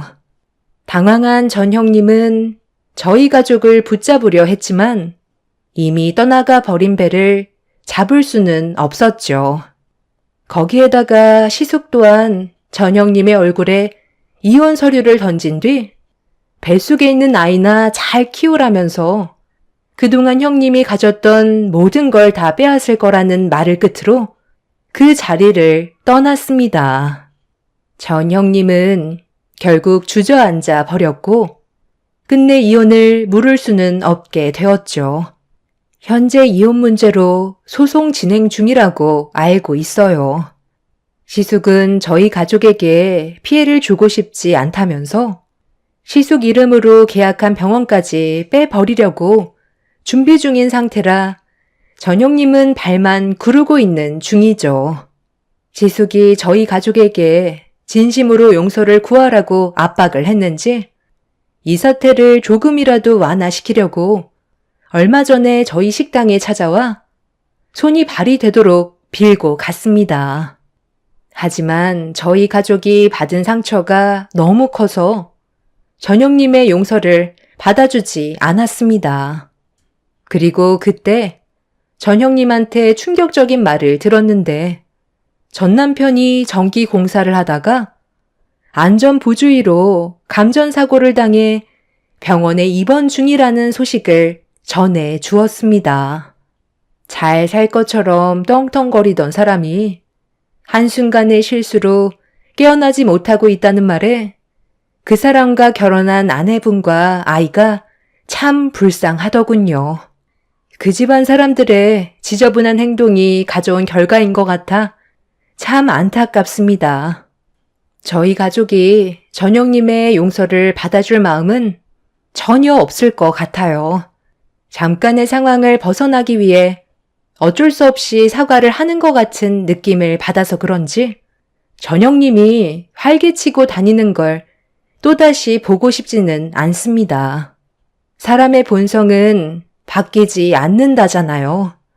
전영님 또한 잠깐의 상황을 벗어나기 위한 행동일 거라 생각해 저희가 받은 상처와 영업 방해죄로 위자료 청구 소송을 진행하기로 결정하게 되었습니다. 흐지부지 넘어가는 것보다 확실하게 짚고 넘어가야 자기가 뭘 잘못했는지 알 수 있을 것 같아요. 제 기가 막힌 사연을 들어주신 분들 즐거운 주말 보내시고 여러분들의 가정은 행복만 가득하시길 기원 드리겠습니다. 감사합니다. 안녕하세요. 늘 눈팅만 하다가 제 이야기를 써보게 될 줄은 몰랐어요. 하지만 다른 분들도 제 이야기를 듣고 같이 울고 웃으라고 써봅니다. 전 40대 중반 기혼 여성입니다. 다들 기구한 사연들이 많으시겠지만 아마 부모 없는 서름이 가장 클 거라고 생각해요. 저 역시 마찬가지로 어려서 엄마는 집을 나가시고 아빠는 병마와 싸우시다 돌아가셨죠. 다행히 큰아버지와 큰엄마가 저를 거두어 키워주셨기 때문에 부모님의 부재는 딱히 겪지 못하고 자랐어요. 저에게는 은인 같은 분들이죠. 어렸을 때부터 차별 없이 저를 키워주셨기 때문에 지금은 엄마 아빠라고도 부릅니다. 하지만 큰아빠와 큰엄마는 저에게 눈치를 절대 주지 않으셨지만 내심 어려서 혼자만의 슬픔은 늘 간직하고 살았던 것 같아요. 그래서 저도 모르게 성인이 된 지금까지도 남들 눈치를 좀 많이 보는 편이 되었죠.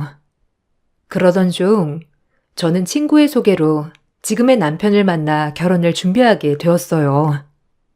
아무래도 불안정한 가정 울타리에 있다가 온전히 내 가정을 꾸리는 것이 소원이었던 저는 너무 행복한 나날이었죠. 큰아빠와 큰엄마도 같이 좋아해 주셨습니다. 네가 어긋나지 않고 잘 자라줘. 너무 고맙다. 너네 아빠도 살아있어. 이 모습을 봤다면 기뻐했을 텐데. 뭐가 그리 급하다고. 큰아빠랑 큰엄마한테 제일 고맙죠. 그래도 저 이렇게 걷어주시고 학교도 다 보내주시고 아빠 엄마 아니었으면 지금 이 자리까지 오지도 못했을 거예요. 저 이렇게 곱게 키워주셔서 감사합니다. 잊지 않을게요. 정말로 늘 감사드려요. 아휴, 언제 이렇게 커서 결혼까지 한다고. 너 키우면서 그래도 하나도 힘들지 않았어. 유진이 네가 얼마나 마음이 여리고 착했는지. 오히려 엄마랑 아빠가 너 키우면서 배운 게 많아. 아무쪼록 결혼하게 되더라도 자주 와야 해.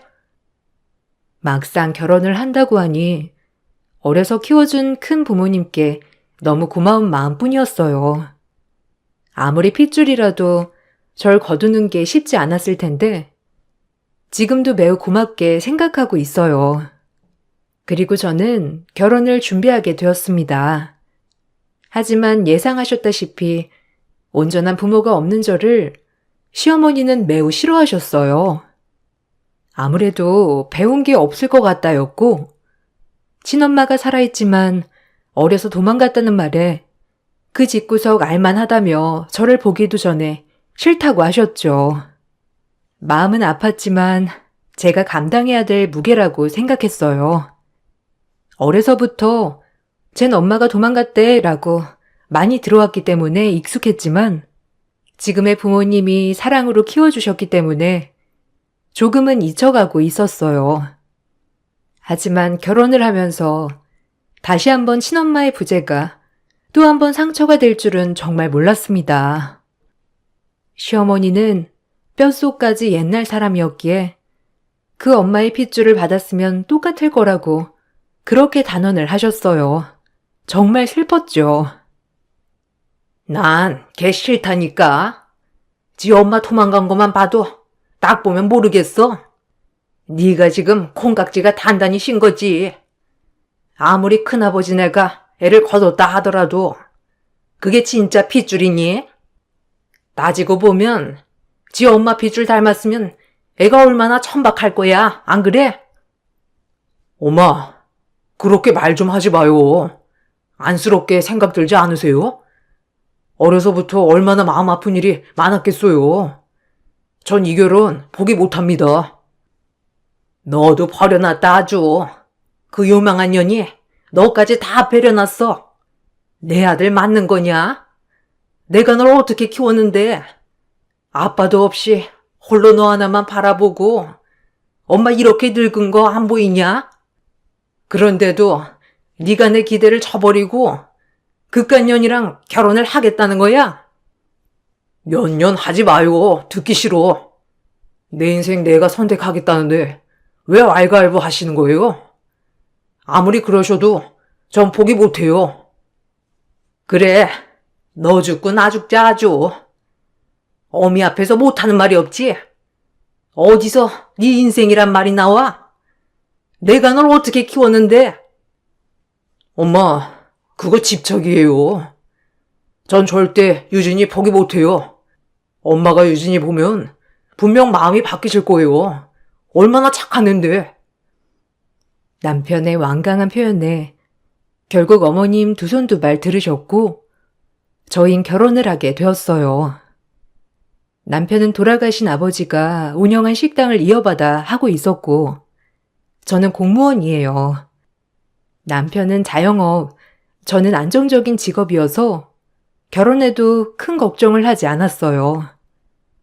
하지만 어머님이 저를 정말 너무 미워하시는 통에 매일이 살얼음판 같았죠. 한두 번은 참았지만 매번 저희 친부모님을 운운하며 욕하셨기 때문에 참을 수 없는 날들이 더 많았습니다. 결혼식에서도 마음에 안 드는 티를 엄청 내셨기도 했고요. 그렇게 제 친구들도 그렇고 식장에 온 저희 집 부모님 쪽 지인들까지 민망해서 얼굴이 달아오를 정도였죠. 정말 아나무인이었어요. 어머, 성재 엄마 축하해.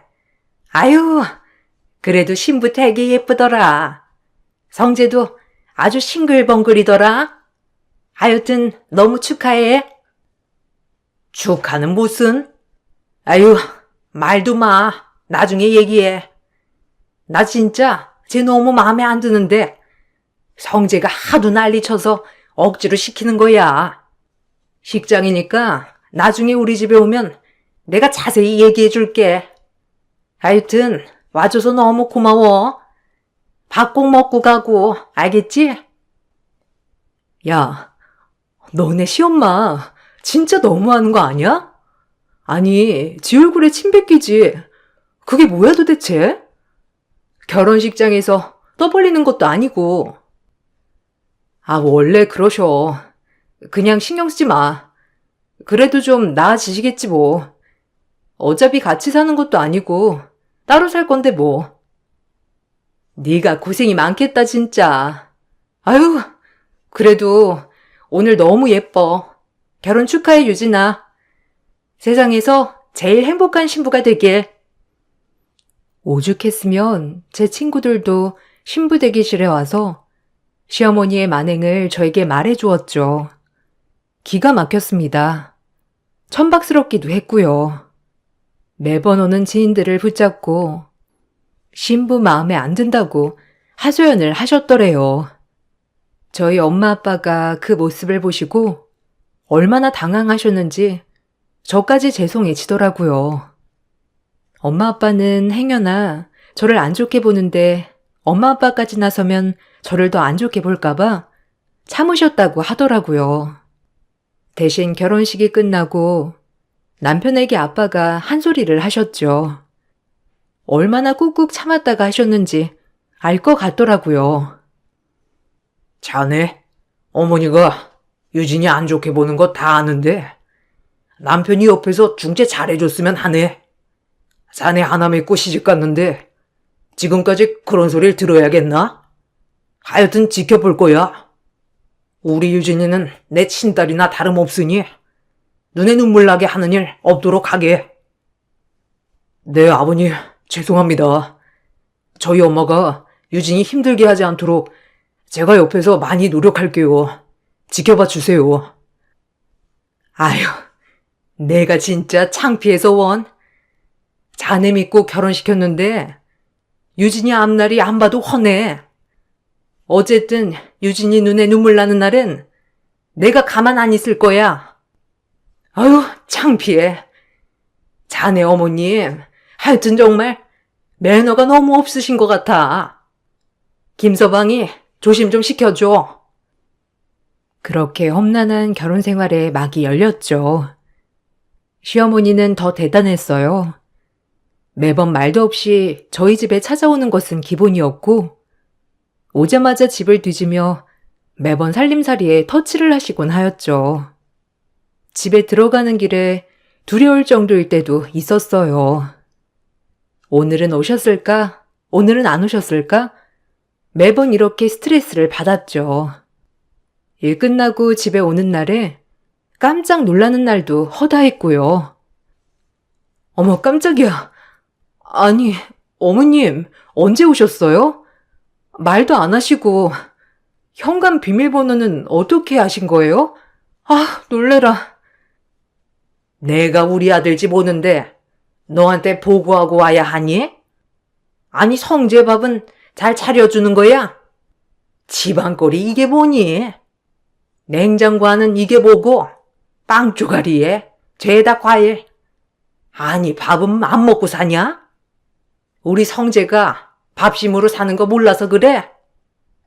네? 아니, 성재씨, 아침 안 먹고 다녔다고 하던데요? 그리고 저녁은 저희가 알아서 잘 차려 먹고 있어요. 그리고 사람 없는 집에 이렇게 불쑥불쑥 오시는 거 좀 아닌 것 같네요, 어머니. 다음번에 저 있을 때 예고하고 와주세요. 이러시면 너무 불편해요. 뭐야? 아이고, 내가 하다 별. 너까지 것한테 내가 허락을 받아야 한다고? 내가 왜? 우리 아들이 산 집인데 내가 네가 뭐라고 너한테 허락받아야 해? 아주 웃기는 애네 이거. 내가 이러려고 너랑 결혼 허락한 줄 알아? 내 아들 뺏기고는 못 살아. 성재 씨가 산 집 아니고요. 엄연히 대출이라 저희들이 힘 모아서 갚고 있는 거고요. 여하튼 성재 씨한테 말해 놓을게요. 이렇게 어머님 불쑥 오시는 거 안 했으면 좋겠다고. 식사하셨어요?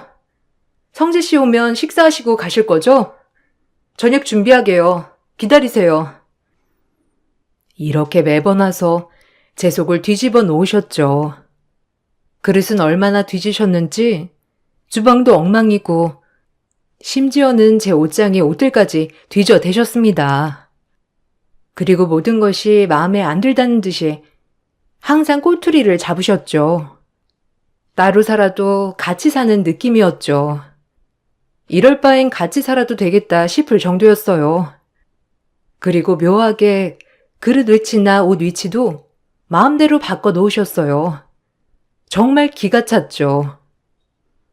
어머니, 제 옷장도 뒤지신 거예요? 너무 하신 거 아니에요? 제가 어머님 물건에 손대면 기분 안 좋으실 거 아니에요? 뭐야? 그래, 내가 뒤져봤다. 옷 꼬락서니 하고는 천박해가지고 그걸 옷이라고 걸쳐 입고 다니냐? 하도 기가 막혀서 들춰본 건데 시애미가 옷 좀 뒤져봤기로써니 눈을 동그랗게 뜨고 대들어. 이게 어디서 배워먹은 버르장머리야? 하긴 배울 때가 있어야 배우지. 지업이 집 나가고 아빠 죽고 저렇게 사연 있는 애를 왜 하필 성재가 커둬가지고. 아유, 지겨워. 너무하세요. 어떻게 제 아픔을 그렇게 아무렇지 않게 들춰내실 수 있으세요? 어머니, 정말 너무하시네요. 너무는 네가 너무하지. 뻔뻔하게 우리 집에 시집 오길 어딜 와? 성재가 죽고 못 살았어도 결혼하지 말았어야지. 아주 너 머리부터 발끝까지 마음에 안 든다. 어미가 어떤 사람인지도 모르는데 그 핏줄이 나중에 어떨 줄 알고 아유 불결하지 아주. 성재 씨도 아버지 없는 건 마찬가지 아닌가요? 어디 가서 성재 씨가 그런 소리 들으면 어머님 마음이 어떻겠어요? 제발 작작하세요. 어머 아주 사람 잡네. 아주 버르장머리 없는 년. 무섭다 무서워. 나중엔 아주 한 대 치겠다. 왜? 지금 쳐봐. 매번 아픈 곳만 찔러드는 어머님의 말에 눈물을 안 흘리는 날이 없었어요. 일주일에 두세 번은 저렇게 집에 불쑥 오셔놓고 제 마음을 쑤시고 가셨습니다. 남편이 어머님께 아무리 화를 내봐도 어머님은 작정한 듯이 매번 찾아오셨죠. 아주 미치는 줄 알았어요. 사는 게 아니었죠. 이러다 남편이랑 이혼할 수도 있겠다 싶을 정도였어요. 그 정도로 매번이 스트레스 받는 나날이었죠.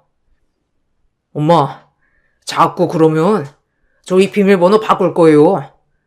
저희가 갈 테니까 집에 말도 없이 오지 마세요. 요즘 세상이 어떤 세상인데 시어머니가 집문을 따고 들어와요. 그리고 유진이한테 뭐라고 하셨길래 엄마만 왔다 가면 그렇게 우는 거예요. 네? 어머, 너 성재 맞니? 아주 여우한테 놀아나더니 지금 엄마한테 바락바락 대드는 거야? 아휴, 기가 막혀.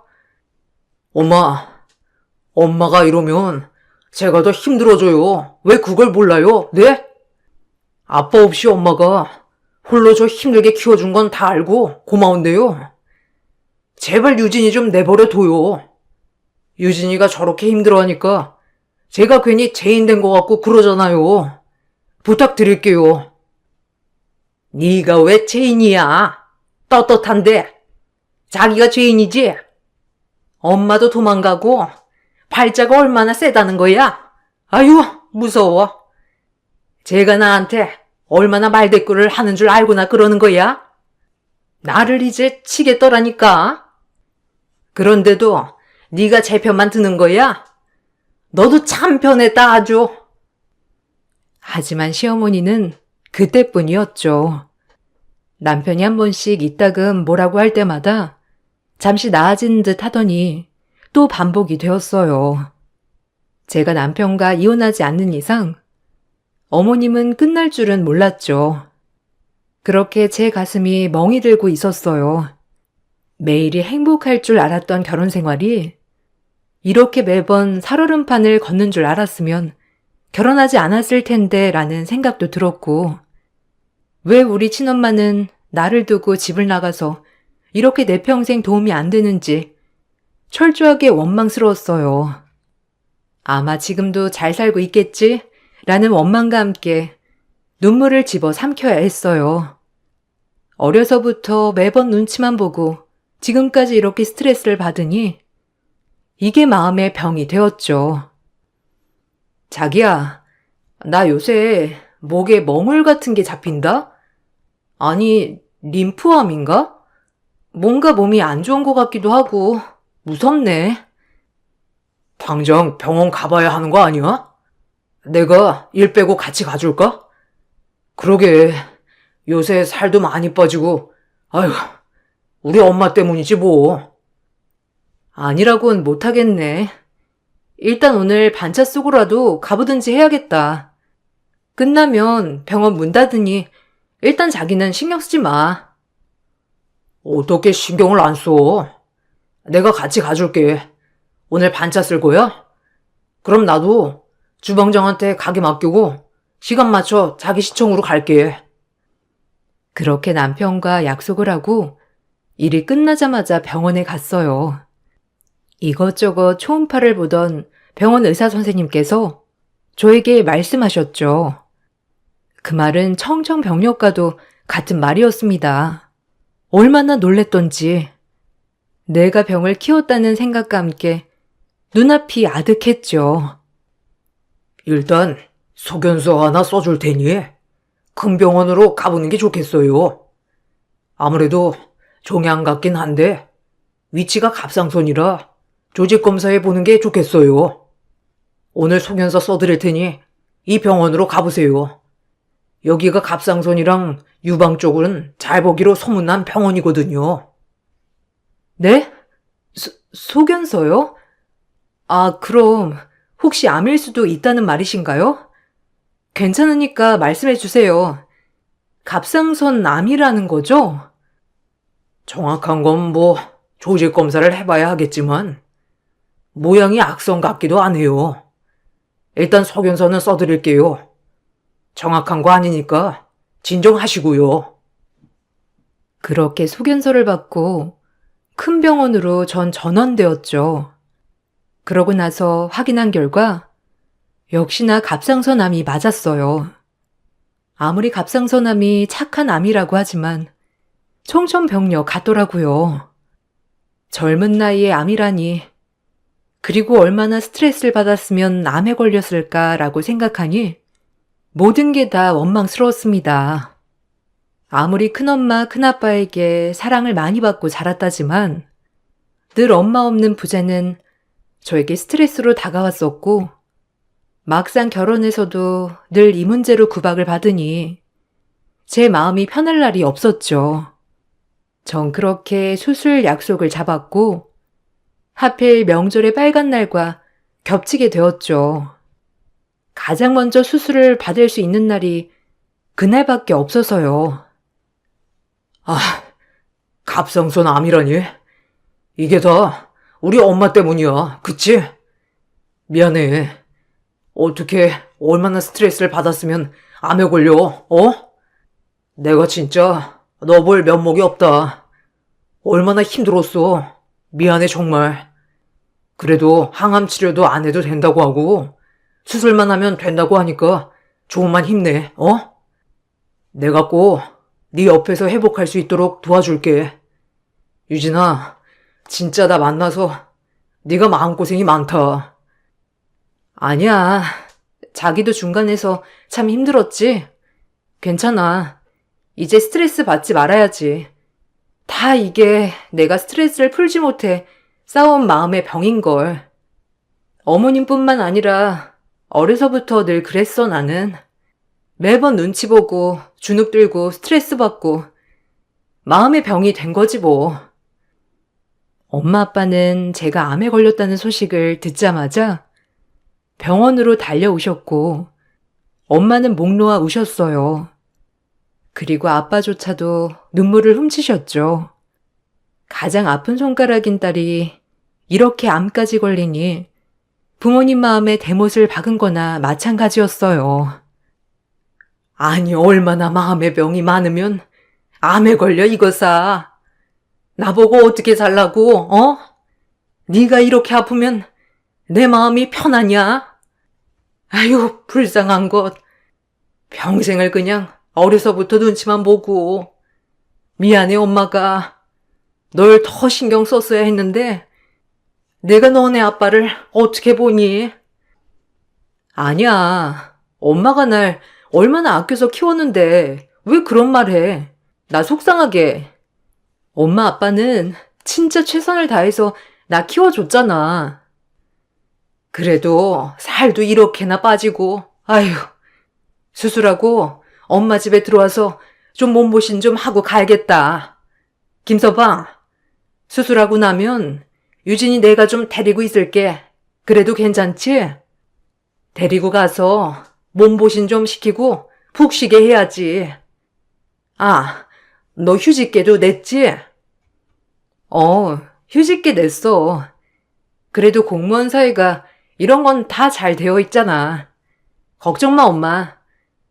아휴, 갑상선은 착한 암이래잖아. 착한 암이 어디 있어? 힘든 건 마찬가지지. 그런 소리 말고 푹 쉬어. 넌 네 마음만 추슬러, 알겠지? 아휴, 내가 진짜 못 살아. 그렇게 엄마의 마음을 다독여주고 저는 입원 수속을 받았어요. 그리고 수술할 준비를 하였죠. 태어나서 난생 처음 하는 수술이라 긴장도 많이 되었지만 이렇게 온 가족이 모여 걱정을 해주니 그래도 마음을 잘 추스를 수 있었어요. 그리고 막상 수술을 하려고 생각하니 정말 주마등처럼 모든 것들이 지나쳐 가더군요. 날 버린 엄마, 그리고 돌아가신 아빠, 어렸을 때 추억까지도요. 그렇게 입원을 하고 수술을 하였어요. 수술은 생각보다 일찍 끝이 났고 전 회복하러 입원실로 이동했어요. 그리고 막상 이렇게 병실에 누워있으니 별의별 생각이 다 들더라고요. 명절날이 되어 그래도 수술 때문에 들러보지 못한 시댁에 마음이 쓰였어요. 아니나 다를까 시어머니는 제가 병원에 있다는데도 불구하고 기어코 남편 차를 타고 병원에 들르셨죠. 남편에겐 저의 병문안을 간다고 하면서 말이에요. 남편은 처음에 어머니를 말렸지만 어머니가 한사코 간다고 하시는 바람에 결국 어머님을 데리고 왔어요. 그래도 며느리가 누워있는데 이런 전이나 이런 건 맛은 봐야지. 거기 어디냐?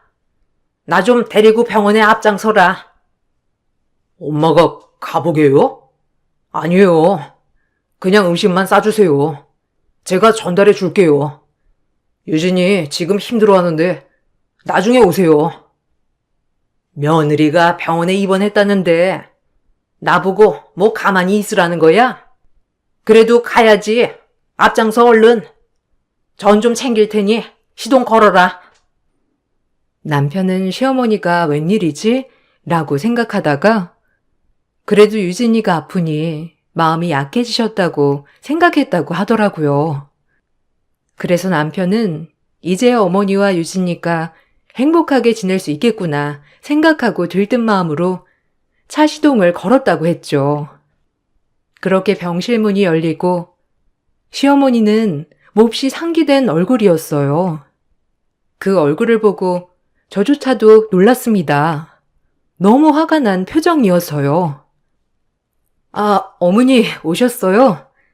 제가 하필 명절에 수술하게 돼서 죄송해요. 혼자 명절 준비하느라 힘드셨죠? 그래도 여기까지 와주시고. 아이고, 아프다고 하더니 얼굴이 폈구나. 내 아들 돈으로 이렇게 1인실에서 발자 좋다 아주. 처음부터 끝까지 마음에 안 들어. 시어머니는 말이 끝나자마자 가지고 오신 동태전들을 제 얼굴에 집어 던졌습니다. 전 이게 무슨 일인지 어안이 벙벙해하며 전을 그대로 맞았죠. 남편은 그 모습을 보고 어머님한테 소리를 질렀고 전 망연자실했어요. 암수술한 며느리에게 전 귀싸대기라니요. 엄마, 미쳤어요? 도대체 뭐 하는 거예요? 유진이 걱정된다면서 지금 이렇게 속 뒤집어 놓으시려고 오신 거예요? 넌 닥쳐. 아주 마음에 안 든다 하니까 마음에 안 드는 짓만 하고 있어. 네가 뭘 그렇게 스트레스를 받았다고 유난이야? 뭐라고? 이 아줌마가 진짜 미쳤네. 당신 진짜 미쳤어? 지금 나한테 전 던진 거야? 그래, 당신은 원래 이런 사람이었지. 전 당장 이 아줌마를 끌어내려고 비상호출벨을 눌렀어요. 비상호출벨이 눌리자마자 병원의 부원장님이 달려오셨고요. 지금 이 모습을 보더니 눈이 돌았는지 시모의 기싸대기를 날렸습니다. 저 역시도 놀라긴 마찬가지였고요. 왜 부원장님이 어머머, 당신 미쳤어? 당신이 뭔데 내 뺨을 쳐? 어? 당신이 뭔데 내 뺨을 치냔 말이야? 인연이랑 한패야? 내 딸한테 무슨 짓이야? 배워먹지도 못한 년이? 어디서 내 딸에게 전을 집어던지고 이 난리야? 넌 더 맞아야 돼. 내 엄마라고 칭한 부원장이란 의사는 시어머니의 머리채를 잡고 흔들었죠. 전 너무 어안이 벙벙했어요. 시어머니도 제 친엄마라는 반응에 당황하여 그대로 머리채를 잡혀주었죠. 그리고 한참 그렇게 푸닥거리를 하고 나서 부원장 선생님 입에서 나온 말은 저를 아주 놀라게 했습니다. 제 남편도 아주 놀랐고요. 저조차도 놀라서 이게 무슨 일인가 싶었어요. 그리고 물었죠. 무슨 말이에요? 내 딸이라니? 지금 당신 입에서 나온 말이 무슨 말이죠? 아니, 그게 말이 되는 소리인가? 어떻게 된 거예요? 미안하다, 유진아. 너 환자로 올 때 처음엔 긴가민가 했어. 근데 너네 큰엄마, 큰아빠 얼굴을 보니 알겠더라. 내 딸이 우리 병원에 입원을 했다는 것을. 그리고 어떻게 말을 할까 계속 지켜봤어. 우리 딸이 갑상선 암이라니 너무 속상했기도 하고, 너희 아빠와 이혼하고 집 나가던 날 우리 유진이가 3살밖에 안 됐었지. 미안해. 도저히 아빠랑은 살 수가 없었어. 매일 술만 먹고 일도 하지 않는 너희 아빠와 갈라서게 되고, 아무것도 없는 내가 의사가 되기까지 이 많은 시간이 걸렸단다. 나중에는 널 찾고 싶어도 차마 용기가 나지 않았어. 초등학교 때 몰래 학교 가서 네 모습을 보기도 하고 그랬는데 미안해. 엄마 용서해 주겠니? 어안이 벙벙했죠. 친엄마라니, 아니 친엄마가 의사였다니 너무 혼란스러웠죠. 그리고 시어머니는 저희 친엄마가 이 큰 병원 부원장이라고 들으니 태도가 돌변했어요. 뺨까지 맞아놓고 말이죠. 아주 우스웠습니다. 그 점에선 아주 고소했어요. 아니, 그럼 당신이 우리 유진이 친엄마인가요? 아유, 어쩐지. 가끔 유진이가 고급져 보일 때가 있던데. 그럼 그게 다 의사 핏줄을 물려받아서 그런 거군요. 전 유진이 시엠이에요. 뭔가 오해가 있으신 것 같은데 제 말 좀 먼저 들으시고. 다 오해이니 진정하시고 제 말 좀 들어보세요. 저는 유진이가 혹시라도 명절을 잊은 게 아닌가 싶어서 그런 거랍니다, 의사 선생님. 당신이 시어머니라고? 내가 유진이 남편이랑 하는 얘기도 다 들었어. 엄마 없다고 얼마나 얘를 쥐잡듯이 잡았던 거야? 아휴, 미안하다, 유진아. 내가 네 엄마야. 많이 놀랐지? 내가 환자 차트를 보고 얼마나 놀랐는지, 그 유진이 맞는지. 아니, 내가 뭘 또 얼마나 잡았다고 그래요? 아휴, 웃겨 진짜. 의사라고 내가 좀 고상하게 봐주려고 했더니 안 되겠네. 그리고 내가 얘랑 우리 아들 결혼시킨 거 보면 몰라요? 며느리라고 생각했으니 결혼시킨 거지, 안 그래요? 그러니까 오해 마시고. 또 맞고 싶어 환장했니? 넌 이 병원에서 출입 금지야, 알겠어? 여기 이 사람 좀 끌어내요. 어디서 폰데 없어가지고. 엄마 맞는다고요? 어떻게 이런 일이. 전 당신이랑도 할 말 없어요. 그동안 제가 어떻게 살아왔는데. 그리고 어머님도 좀 가만히 있으세요. 어머님이 지금 이런 말 할 때가 아니지 않나요? 저한테 어떻게 대하셨는데요?